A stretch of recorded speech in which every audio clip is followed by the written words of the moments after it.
Hey everyone, Ashley here. Today I'm unboxing something really exciting. Some of you may know I've recently become more interested in watchmaking and watch repair. So I was thrilled when DIY Watch Club reached out and offered me the chance to try their watchmaking kit. This one is for their 35mm vintage inspired Mosel series watch. First, it's not easy to find a watch this size, and the fact that I get to assemble it myself, I jump at the opportunity right away. Thank you note from the founder. Cool, nice. Although I have no idea what is this supposed to be. So for this video, I'm doing something a bit different. I'll be providing live commentary as I assemble. So expect some blunders here and there. I just want to show you guys how it really was. I will also add in some voiceover like how I'm doing right now in post-editing to explain to you guys what's going on. So I've specifically requested to try their Pro Toolkit because I already have a lot of basic tools. And I'm very curious, how does this Pro Toolkit differ? Wow. So when I first unboxed the Pro Toolkit, as you can see, I was very impressed. The box itself feels premium to the touch, and each tool sits snugly in their own dedicated space. So visually it was very high-end, very premium. As you can see, I was just the spring bar tool remover, I was already very impressed. So I'll talk more about the Pro Toolkit at the end of the video. But so far, I'm very impressed with the tools. When unboxing the component pack, you're first greeted with a welcome envelope that includes instructions, a URL, and a QR code that leads to the instructional videos. Here, I was just typing the URL into my browser on my desktop monitor to access the watch assembly instructions. That's when I realized this assembly would take about 2 hours. In the next 2 hours. Hopefully I have 2 hours because currently the baby is downstairs playing and I think he will be coming up maximum 1 hour. So I have no idea whether can I get this done. If not, I have to put everything one side and continue later. So yes, I would recommend doing this in a stress-free, non-rush setting if possible. But you know, sometimes you just have to fit things as you go, right? Especially as a parent now, your priorities start to shift. These black and yellow rubbery things are called finger cords.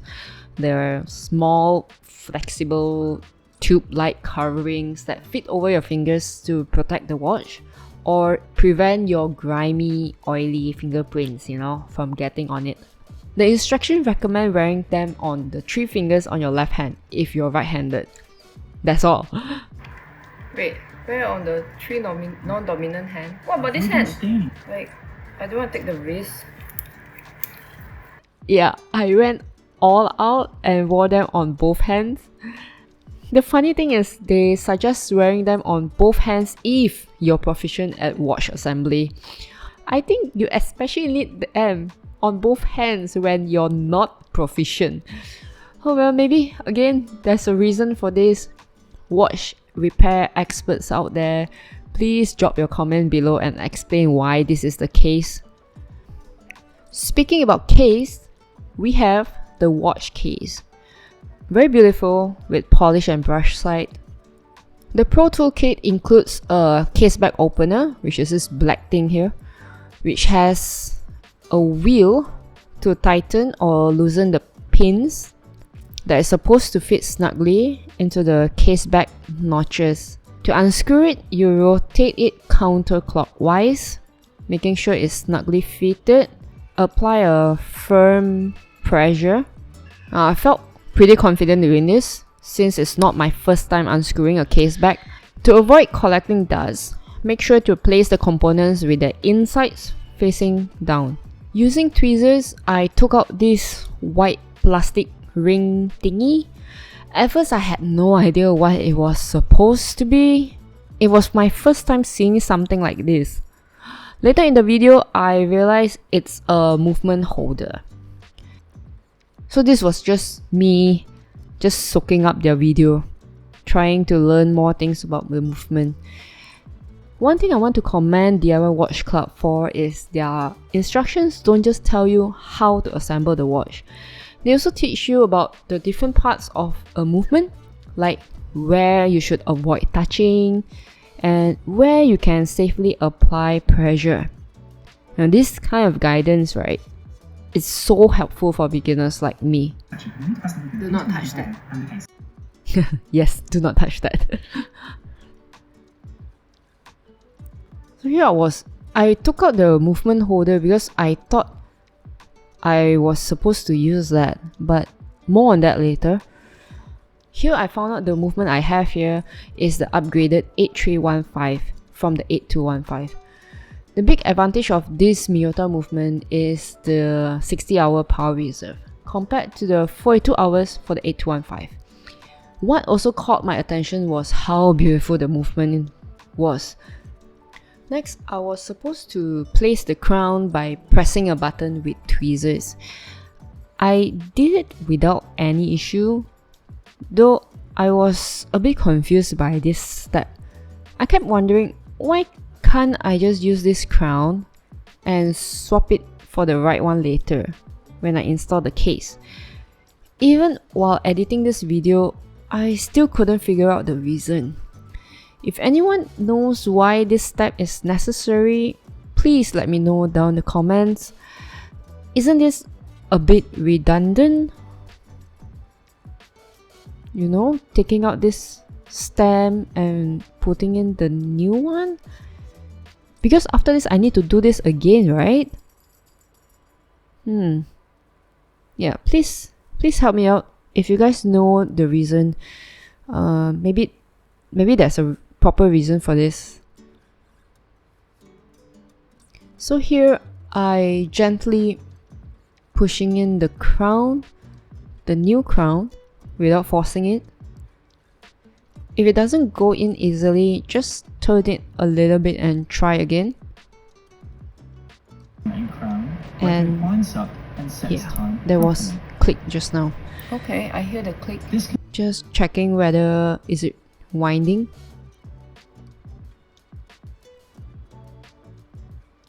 Yep, looks good to me. This was when I figured out that this white plastic thingy is a movement holder, and I was supposed to place the movement on top of it. Again, I got a bit confused because I already have a proper movement holder, right? I should have used that one just now. You know, this one. So looking back, I think my lack of experience kept me from realizing that I could swap the plastic, this white plastic one, for the proper movement holder that they included in the Pro toolkit. Oh well. So I was a bit confused why I need to attach this white movement holder to this case bag. Then I found out the case bag is supposed to protect the movement. That's the reason why you should place it like that.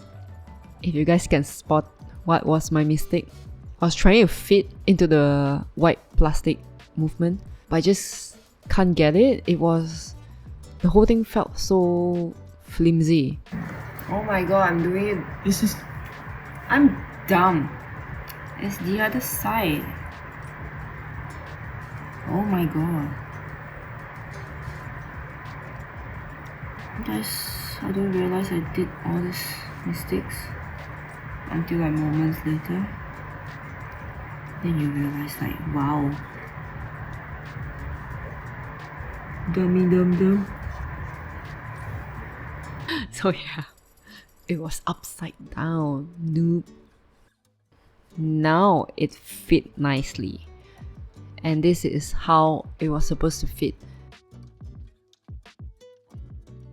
Which correspond to these two places on the movement. Remember to align them to these two places. Otherwise, the dial is not aligned. I'm really a sucker for a nice dial, especially all this kind of sunburst with the rose gold hand indices, hour indices. Okay, I should talk lesser so that my saliva don't get on it. Yeah, you can see I really love this style. So you can see that there are two pins. They are supposed to go into holes in the movement. So here's some slight blunder. I was trying to fit them into the wrong holes because I didn't examine closely enough to find the right ones. That's why it took me longer than usual. Otherwise, it should have been an easy installation. I was also struggling because I was trying to capture everything on my phone while doing this. Definitely not easy, but let me know down in the comments below if you guys are enjoying this video so far. Once the dowel is in, I press gently on the edges to make sure it was secure. Okay, got it done! Check it out! The next step is the hands installation, which I realized was a good time to pause. Yeah, so I got up and grabbed my own dust cover to keep everything protected while I waited for my next free time. Now I'm back. I found out that this thing over here is very useful, very important to have, but they only provide me with this headband, which is fine if you are not wearing your glasses. But if you're like me, who's wearing glasses, it's very hard to attach to your glasses and you just can't see it. So thankfully, I have one here. I got this from AliExpress. Having this thing with a clip over here will be very useful, so that I can attach it like this. Yeah, cool. I look like a watchmaker now. Alright, now I'm back and it's time for the hands installation. Here are the 4 hand pushers provided in the Pro Toolkit. These are designed to press the watch hands onto the center post, also known as the cannon pinion. Each hand has a specific hole size that corresponds to the pinion it fits onto. So here I was just testing each pusher to figure out which one fits what. To start, I used a case back as a movement protector, mainly to shield the rotor. I also lowered my chair because I needed a closer look. Now I get why watchmakers' tables are usually so high. I was very surprised to see that DIY Watch Club included an extra set for each hand. Usually you only get an extra second hand. So it's awesome that they provide extras for all of them.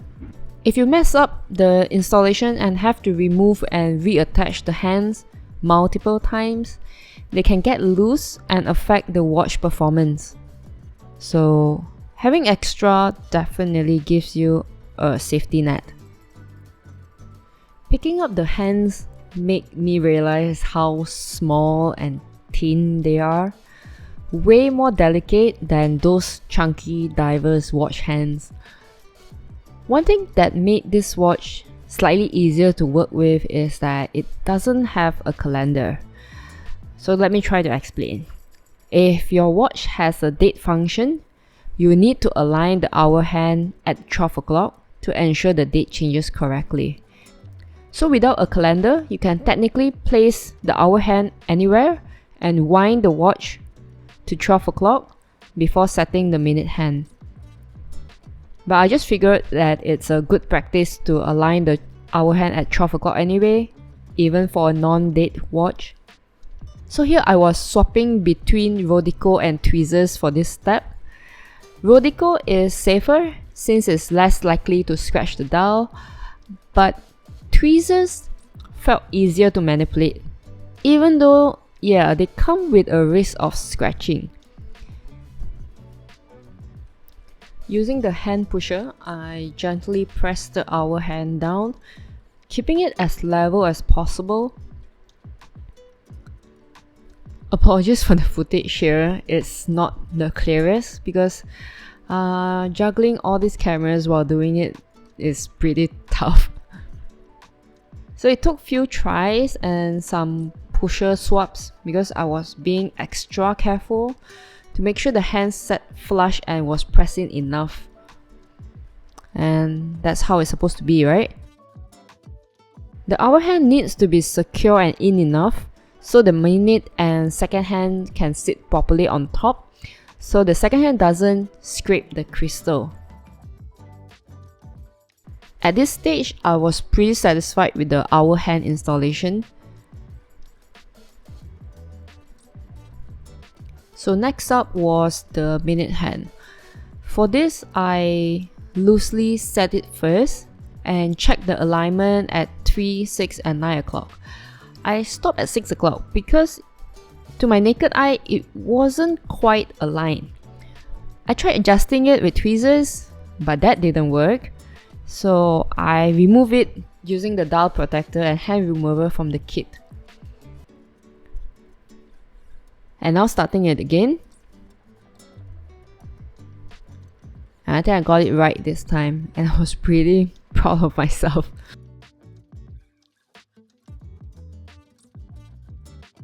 Now came the second hand, the most challenging one.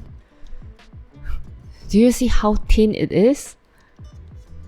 It's so easy to accidentally bend and super tricky to hold. I was trying it with tweezers, I was trying it with Rodico. Both are equally difficult. This definitely takes some skills and experience. This was only my second time installing hands, no pun intended. My first one was with a Namoki watch kit. By the way, just look at the dial. Gorgeous, right? I think I picked the right color. I don't own a rose gold watch yet, and I'm really loving this one. Just doing double, triple check on the second hand. Just giving it another gentle push.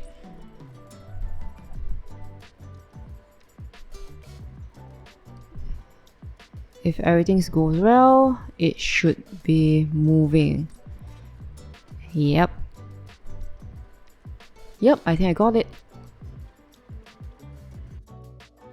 So this is how close I need to be to examine the installation.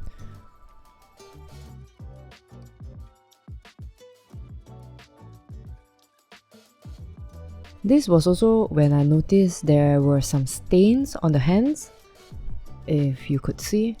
So I'm using Rodico to gently remove the stain. I didn't know how did the stain got there in the first place. So yeah, this is a very delicate thing to do. Now that the hands are all clean, it's time to put the watch into the case, which made me commented. It means I need to take out the... Yeah, I need to take out the crown again. Which brought me to the earlier question. Why did I need to replace the stem earlier when I just have to do it again right now? So watch experts out there, please let me know in the comments below. Doesn't this feel a little bit redundant? So to remove the stem, I need to press the button with the tweezers. But this time it was trickier because the hands were already installed. I didn't want to just place the watch face down on the mat, you know. Then I noticed this black thing with interesting cutouts in the kit. I'm guessing it's designed for this. And yep, I was right. So I set the hands to 12 o'clock.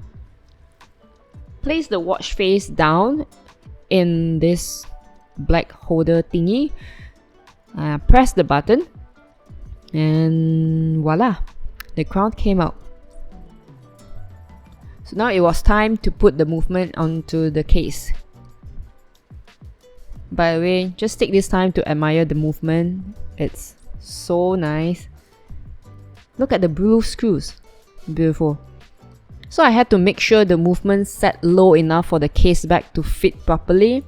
So I pressed the white plastic holder with tweezers. In hindsight, using sharp tweezers was probably a bad idea.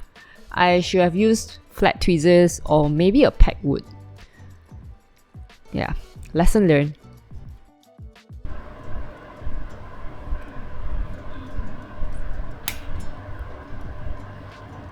That wasn't satisfying. Okay. It's working. Okay. Let me adjust the...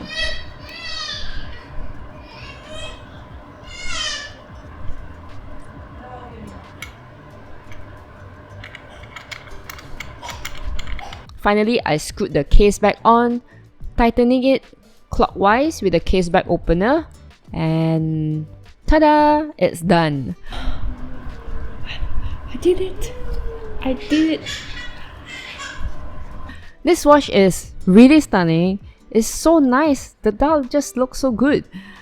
Next, I'll share my thoughts on the experience and the Pro Toolkit now that I've finished assembling. So, editor Ashley is signing off. Please enjoy the rest of the video.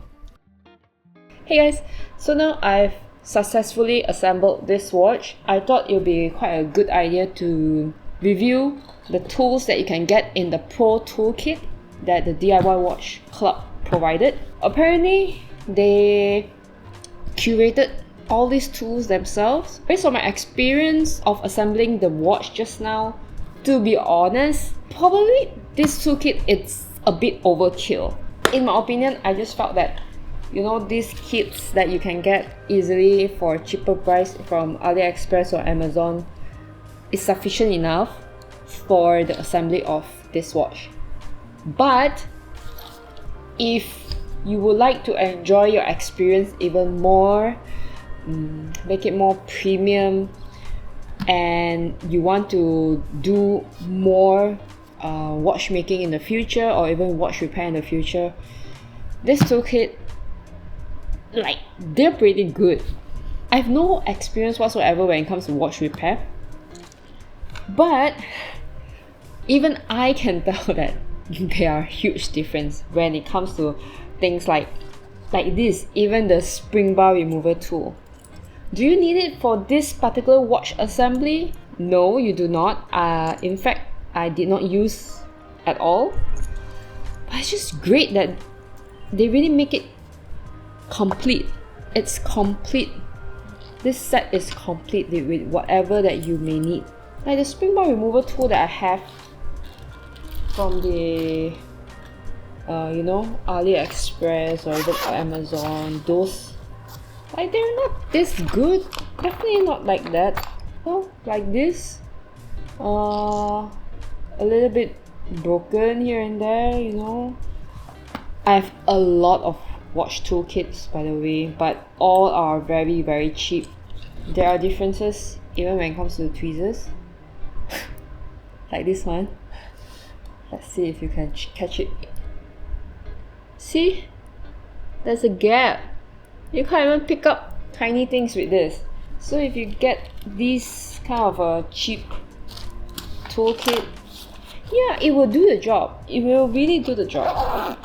But it's just nice to have something else, you know. Screwdrivers. I have tons of screwdrivers like here. These are not interchangeable. It comes like that. Did I use screwdriver for this particular watch assembly? No. But do I need this? I want this. It would be very useful for next time in the future. So this one, I found out that yes, it's really designed by them to help you remove the crown, which is so useful because as you can see in the video, I was kind of struggling with that just now. So having this is very nice. This probably only existed in their Pro Toolkit, so very nice to have. The hand pushes, very nice. Definitely better than the ones that I have over here. It will still do the job. Like what I said, it will still do the job. Don't get me wrong. because I mean, if you're really getting this toolkit, first of all, it's not cheap. You're paying quite a premium price, but for premium products, what other things you have? This one, to pry the watch hands just now, I used one time. Very nice, feels good. But again, I do have something similar over here. This is the cheaper one. Get the quality, I mean, it's not bad or anything. You will still do the job, but you know, it's light. Is it flimsy? This was like, ooh, nice. Like, you get what I mean? It's different. It felt different. And not to mention, the case, the box is just, it looks so cool. They do have flat tweezers. This one, the eye loop, is very useful because I use it quite often just now as I assemble the hands. Very important to have. But the ones that they provide in this toolkit, it only comes with this headband, which is totally fine if you are not wearing glasses. But if you're wearing glasses, yeah, it doesn't work that way. So thankfully, I have this cheap version from AliExpress. I like it. I think it does the job. So what are the differences is that this one, it just goes around your head. This one, it has this clip over here, which you can do it like this. You clip on your glasses, and there you go. Hands-free. As you can see, the quality is not that good for this AliExpress one. You can see this thing came off.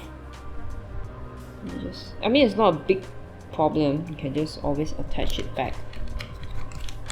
You can check out all these products, AliExpress, DIY watch kit. All these are in my description below.